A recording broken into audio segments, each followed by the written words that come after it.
Dans les 10 à 15 dernières années, les visites pour des problèmes de santé mentale dans les urgences pédiatriques augmentent de manière assez constante et régulière, à raison d'à peu près 7 % par année. Il y a d'abord ceux qui ont des idées suicidaires franches, où là, l'entourage est inquiet. Il y a aussi tout un groupe d'enfants qui ont déjà une condition de santé mentale connue, des troubles alimentaires, un trouble d'anxiété ou de la schizophrénie, un début, etc., qui sont déjà connus. Alors, la première étape à la trajectoire de soins ici, ça va être pour les infirmières de triage de déterminer s'il y a vraiment un risque immédiat de danger pour la personne. Le projet de recherche vise à essayer d'examiner les trajectoires de soins, justement, des enfants et adolescents qui se présentent à l'urgence pour pouvoir essayer de départager qui a un besoin immédiat de services plus spécialisés de ceux qui pourraient, par exemple, recevoir une évaluation brève puis être vus avec un rendez-vous le lendemain.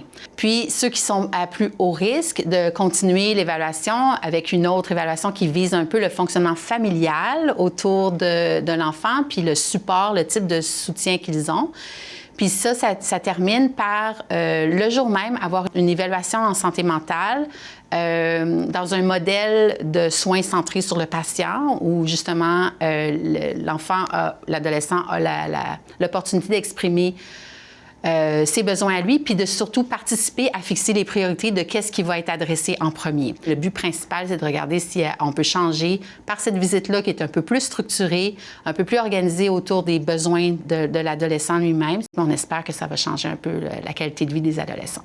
Un des résultats tangibles qu'on peut sentir, c'est qu'il y a une conversation autour de l'organisation des soins pour la santé mentale des adolescents. Les adolescents nous disent qu'ils sont contents que quelqu'un les ait pris au sérieux, que quelqu'un les ait écoutés, parce que c'est ça qu'ils recherchent d'abord, avoir une idée de ce qui se passe avec eux, de mieux comprendre.